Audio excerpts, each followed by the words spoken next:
Hello, I'm Scott Hamilton, otherwise known as ROCKFILE. Thanks for listening to this podcast, number 4. This is a movie review of AD Astra. Now, I'm a huge sci-fi fan. As I said in my previous podcast, I have a pretty massive movie collection. Been a movie fan since way back. And every once in a while a movie comes along that I see the trailer and I'm like, wow, that is going to be my kind of movie. And I like this movie so much, I went back 2 days later and saw it again.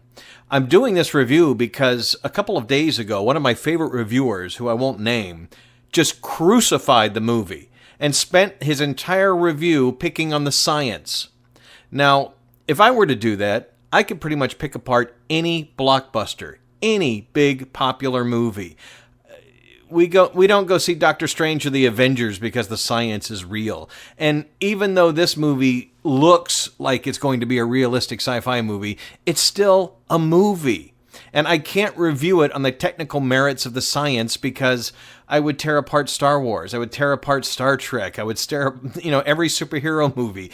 That doesn't make any sense to review a movie that way unless it's a documentary on space travel. So that being said, I'm very disappointed in this reviewer because he didn't review the movie making, the cinematography, the acting, etc. So anyway, AD Astra, and I keep all my reviews short and spoiler-free. I'll talk about it, but I won't get into any spoilers. It stars Brad Pitt. It was directed by James Gray, who did The Lost City of Z, which was a great journey story of discovery, more about the human story than the archaeological dig, if you will.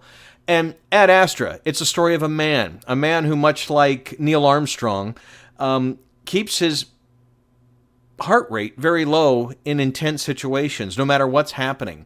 Early on in the movie, they talk about his heart rate never goes above 80, no matter what's happening to him. There's an early scene where it appears his wife is leaving him. He just deals with it calmly. There is a scene early on where the government tells him that there's a possibility that his father, who disappeared 16 years ago and is presumed dead, could still be alive. He handles it calmly. The opening scene is a very intense scene of an accident that happens on a giant space antenna. And he, again, pretty calm through what would be terrifying to the average human being. Brad Pitt is excellent in the movie. It is a slow-paced movie, but it is an absolutely beautiful movie. The cinematography is incredible. The special effects are perfect. I mean, it looks real. If you have a problem with science fiction taking some liberties with what might actually happen in the future, well, go watch The Expanse. Even that one is that TV show, which is now on Amazon after Sci-Fi canceled it, and I can't wait for the next season. It is purportedly to be very realistic on where we're headed technology-wise, but still they have to stretch things a little bit to make the story. There's an extraterrestrial element in that show that obviously we haven't met any extraterrestrials yet, so we have no idea. So this is a near future. Obviously, there's some warlike things going on in the world. This is an astronaut who has a lot of experience, and he's sent on a mission basically to find out if his father's still alive and to fix what could be a catastrophe for the entire solar system. And that is the gist of the movie. It's a man's journey. Brad Pitt does such an excellent job with... You look into his eyes and there's things going on behind his eyes. There's not a whole lot of dialogue from him. He's very stoic. He's very calm about everything. But you can see behind his eyes, especially as the movie progresses, that there's more going on than he lets out. And eventually, obviously, there's going to be more story elements and some growth to his character. He journeys to the moon. He journeys to Mars. Everything is done very well. It's fairly logical within the mythology of the story.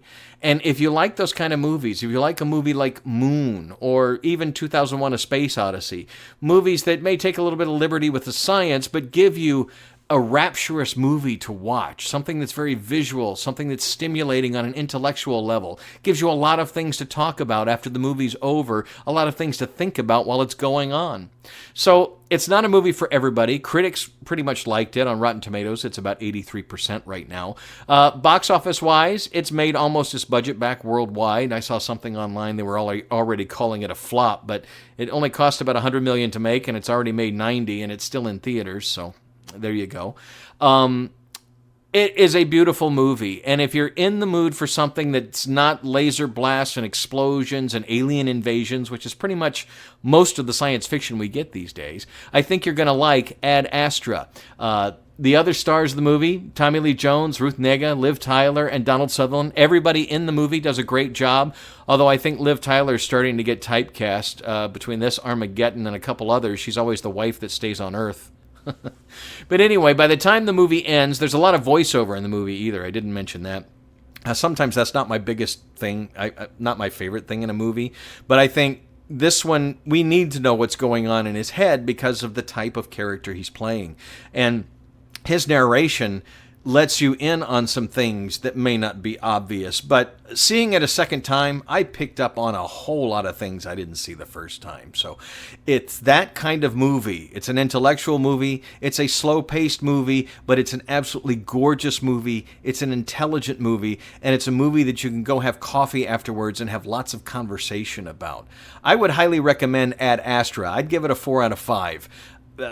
Go see it. Tell me what you think. Put it in the comments. You know, that kind of thing. I've been watching a lot of YouTube videos, obviously, and that's kind of my review style. But I want to keep things conversational, keep things fairly short, and I think I was pretty spoiler-free. Check out Ad Astra while it's still in theaters. See it on the biggest screen possible. This was in IMAX for the first couple of weeks. It's probably not anymore. But really, it's a beautiful, beautiful movie. If you like Brad Pitt or you like this kind of story, go see Ad Astra. Once again, I'm Scott Hamilton. I'm ROCKFILE. My website is therockfile.com.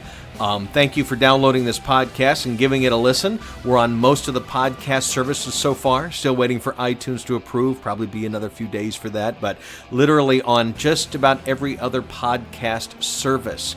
If you'd like some more information, you can check out my radio stations at ROCKFILE Radio. I've got an online store at rockfileretail.com.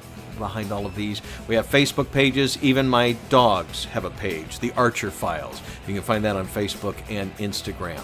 So thank you for following along. Thank you for your support. Please like, share, download, subscribe. That's a big help when I'm starting out here. And thank you for listening.